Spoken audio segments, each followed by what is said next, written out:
Hello everyone, कैसे हो आप सब लोग। आई होप कि आप सभी बहुत अच्छे होंगे। तो आज की वीडियो में हम लोग यहाँ पर बात करेंगे अपने B pharma 4 semester organic chemistry third के मोस्ट इंपॉर्टेंट क्वेश्चंस के बारे में। अब देखिए, यहाँ पर ये वीडियो स्टार्ट करने से पहले ही एक चीज आप समझ लीजिए कि ऑर्गेनिक केमिस्ट्री में यहाँ पे हर एक टॉपिक से क्वेश्चन देखने को मिल रहे हैं। तो देखिए, देखा जाए ना तो लगभग लगभग पूरा सिलेबस ही आप लोग को एग्जाम में देखने को मिल जाता है। बट स्टिल यहाँ पे जो मेरे हिसाब से, देखिए मेरे हिसाब से जो मुझे लगा है कि बहुत ज्यादा इंपॉर्टेंट क्वेश्चन है, उनके आगे मैंने वी लगा दिया है। बट यहाँ पर देखिए, सिर्फ वी वाले क्वेश्चन को पढ़ के आप जो है बहुत अच्छे मार्क्स की उम्मीद नहीं कर सकते हो। तो आप लोग को एटलीस्ट जितने क्वेश्चन इसके अंदर दे रखे हैं वो सारे क्वेश्चन यहाँ पे पढ़ने पड़ेंगे, तभी जाके यहाँ पे ऑर्गेनिक का पेपर आपका थोड़ा बेटर हो सकता है। क्योंकि यहाँ पे लगभग हर टॉपिक से अलग अलग जो है क्वेश्चन देखने को मिल जाते हैं। और बस एक दो टॉपिक है जहां से क्वेश्चन नहीं आया तो उसको हम लोगों ने इंक्लूड नहीं किया है। बाकी लगभग सारे ही टॉपिक से हमें क्वेश्चन देखने को मिलते हैं। बाकी जो यूनिट 4 और यूनिट 5 है तो वहां पे बहुत सारे हमारे रिएक्शंस और कंपाउंड्स हैं, तो उनमें हमने जो बहुत इंपॉर्टेंट है उनको थोड़ा सा यहाँ पे लिख दिया है, तो देख लीजिएगा उस हिसाब से। बाकी देखिए, अगर हम लोग यहाँ पे बात करें तो इसकी जितनी भी यहाँ पे वीडियोज हैं वो हमारी प्लेलिस्ट में अवेलेबल है। इसकी नोट्स हमारी वेबसाइट imperfectpharmacy.in पर अवेलेबल है। तो सारी चीजें अवेलेबल है, सारे वन शॉट है, आप लोग के पास सफिशिएंट टाइम है तो आप लोग आराम से पढ़ सकते हो, इतना कुछ प्रॉब्लम वाली बात नहीं है। तो देखिए, अगर हम लोग यहाँ पे यूनिट 1 की बात करें तो यूनिट 1 से हमारा सबसे पहला क्वेश्चन देखने को मिल जाता है various naming system for optical isomerism. ठीक है, तो जो हमारा ऑप्टिकल आइसोमेरिज्म है उसके नॉमेनक्लेचर के जो सिस्टम होते हैं, तो मेनली दो सिस्टम होते हैं, डीएल सिस्टम, आरएस सिस्टम। तो देखिए, हो सकता है कि लॉन्ग में आप लोगों से डायरेक्टली ऐसे क्वेश्चन देखने को मिल जाए, ठीक है, जहां पे आप लोगों से दोनों को एक साथ पूछ लेंगे, या फिर हो सकता है कि आप लोगों से डीएल सिस्टम को अलग से पूछ सकते हैं, आरएस सिस्टम को अलग से पूछ सकते हैं। तो इस तरीके से भी क्वेश्चन देखने को मिल सकता है। तो ये तीनों हमारे सेम ही क्वेश्चन है, बस अलग अलग तरीके से पूछे जा सकते हैं।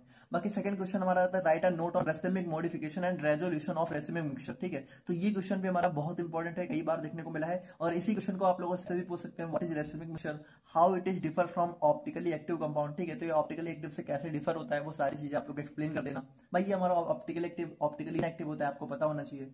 ठीक है, और हमारा थर्ड क्वेश्चन देखिए, थर्ड क्वेश्चन, अब देखिए ये थर्ड क्वेश्चन भी हमारा फर्स्ट क्वेश्चन का ही पार्ट है, बस थोड़ा सा यहाँ पे मुझे बाद में देखने को मिला। तो देखिए, यहाँ पे थर्ड क्वेश्चन आप लोगों से पूछ सकते हैं व्हाट इज कॉन एनगॉल्ड प्रीलॉग। ठीक है, प्रियोरिटी रूल्स। अब ये आप लोग हो सकता है देख के सोचो कि ये कहां से आ गया, जबकि ये कुछ नहीं है भाई, ये जो हमारा आरएस सिस्टम ऑफ नॉमेनक्लेचर है इसके अंदर जो भी रूल्स हैं वो हमारा इसी पैटर्न को फॉलो करते हैं, इन्हीं प्रियोरिटी रूल्स को फॉलो करते हैं। तो देखा जाए ना तो चाहे ये क्वेश्चन है, चाहे आप लोगों से आरएस सिस्टम पूछा जाए, आप लोगों को सेम चीजें लिख के आनी है। ठीक है, इसके अंदर आप लोग को पूरा आरएस सिस्टम एक्सप्लेन कर देना है and how it is applied to optical isomerism. तो इसका मतलब ये है कि हमारा ये आरएस सिस्टम के अंदर यूज होता है, तो इस तरीके से अप्लाई होता है। तो ये चीज आप लोगों को लिख देनी है। बाकी देखिए, कभी कभी क्या होता है ना कि 4-5 टर्म को मिला के एक साथ जो है लॉन्ग क्वेश्चन पूछ लेते हैं। ठीक है, जैसे कि डिफाइन द टर्म ऐसे पूछेंगे, उसके बाद यहाँ पे 2-3 चीजें इंक्लूड कर लेंगे, जैसे enantiomers, mesomers, diastereomers, racemic modification, chiral compounds, asymmetric synthesis. अब ये सभी आपको पता है कि वैसे नॉर्मली 2 मार्क्स में पूछे जाने वाले क्वेश्चन हैं, बट हो सकता है कि सभी को मिला के आप लोगों से जो है पूछ लें एक साथ में। तो इस तरीके से भी क्वेश्चन हमें देखने को मिल सकता है। बाकी बात करें हम लोग यहाँ पे यूनिट नंबर 2 के बारे में।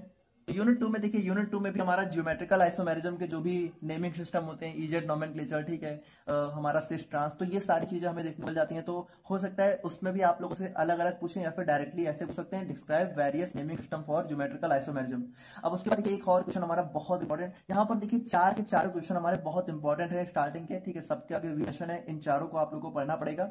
लास्ट वाला क्वेश्चन भी देखने को मिलता है, बट यहाँ पे एक बार को चलो वो आप लोग यहाँ पे देख सकते हो, बट फिर भी यहाँ पे देखिए, अगर हम बात करें तो यहाँ पे जो various methods used in determination of configuration of geometrical isomerism, तो ये क्वेश्चन में हमारा बहुत इंपॉर्टेंट है, 2-3 बार देखने को मिला। इसको आप लोग को स्किप नहीं करना है, इसके अंदर हमारे फिजिकल और केमिकल मेथड्स हैं, उनको आप लोग को एक्सप्लेन करना है। उसके बाद देखिए, जो हमारा कन्फर्मेशनल आइसोमेरिज्म है, जो कि हमारा साइक्लोहेक्सेन में देखने को मिलता है, चेयर एंड बोर्ड फॉर्म। ठीक है, ऐसे भी क्वेश्चन देखने को मिला है, why chair form is more stable than boat form. ठीक है, तो वहां पे आप लोग को ये चीज भी जो है अच्छे से देख लेनी है। उसके बाद concept of atropisomerism in biphenyl compound. तो यहाँ पे देखिए, ये जो क्वेश्चन है ये हमारा नोट्स में आप लोगों को देखने को मिल जाएगा, stereo isomerism in biphenyl compounds. तो वही वाला टॉपिक है पूरा, इसमें आप लोग को वही टॉपिक पूरा एक्सप्लेन कर देना है। उसके बाद देखिए, stereo selective and stereo specific reactions है।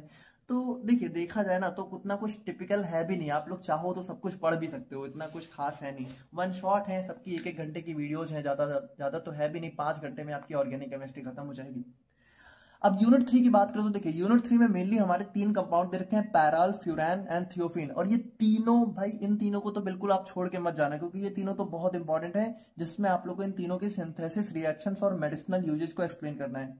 इसके अलावा देखिए बात करें तो आप लोगों से जो है नॉमेनक्लेचर ऑफ हेटेरोसाइक्लिक कंपाउंड्स और क्लासिफिकेशन ऑफ हेटेरोसाइक्लिक कंपाउंड्स, ये दोनों टॉपिक भी देखने को मिल जाते हैं। तो यहाँ पर देखिए वही चीजें कि लगभग सारे ही टॉपिक देखने को मिलते हैं, तो आप लोग को थोड़ा सा हर चीजें पढ़नी पड़ेंगी ना। अगर हम लोग यहाँ पे बात करें यूनिट नंबर 4 के बारे में, तो यूनिट 4 में देखिए आप बहुत सारे कंपाउंड्स हैं, जिनमें से हम लोगों ने यहाँ पे 6 को इंक्लूड। अब इन 6 में भी जो स्टार्टिंग के 4 हैं वो बहुत इंपॉर्टेंट है, लेकिन देखिए लास्ट के 2 भी आप यहाँ पे इसके मत करके जाइए तो ज्यादा बेटर रहेगा, क्योंकि यहाँ पे देखिए बस मैंने अपने हिसाब से जो है वी लिखा है यहाँ पर जो है। इस बार आप बहुत भरोसा मत करिएगा, ठीक है, अगर एग्जाम में है वी वाले क्वेश्चन ना आए, क्योंकि यहाँ पर कुछ भी आ सकता है। तो यहाँ पर देखिए एटलीस्ट आप इन 6 को जरूर पढ़ लीजिएगा। उसके बाद बेसिकली का पैराडीन का भी क्वेश्चन देखने को मिल जाता है। और उसके बाद फाइनली अगर हम लोग यहाँ पे बात करें अपने यूनिट नंबर 5 के बारे में, तो भाई देखिए यूनिट 5 में हमारी बहुत सारी रिएक्शंस हमें देखने को मिलती हैं, ठीक है, जिसके अंदर अगर हम यहाँ पे बात करें तो जो हमारा मेटल हाइड्राइड रिडक्शन है, Clemmensen reduction, Wolff Kishner Oppenauer oxidation, इसमें भी जो क्लेमेंसन मतलब भाई देखिए ये 6 तो आप लोगों को पढ़नी पड़ेगी, ठीक है, इसमें आप लोग। और इन 6 में भी ये 4 तो गलती से छोड़ के मत चले जाना। तो बहुत सिंपल है, ठीक है, थोड़ा बहुत अगर समझ गए ना तो बहुत इजली आप लोग ये सारे क्वेश्चन कर सकते हो, बिल्कुल भी टिपिकल नहीं है। तो इतना आप लोग को पढ़ के जाना पड़ेगा, क्योंकि देखिए यहाँ पर पेपर हम नहीं बना रहे, हम लोग बस एक कोशिश करते हैं, ठीक है, अपने हिसाब से प्रीवियस ईयर क्वेश्चन पेपर के बेसिस पे इंपॉर्टेंट क्वेश्चन बनाने की।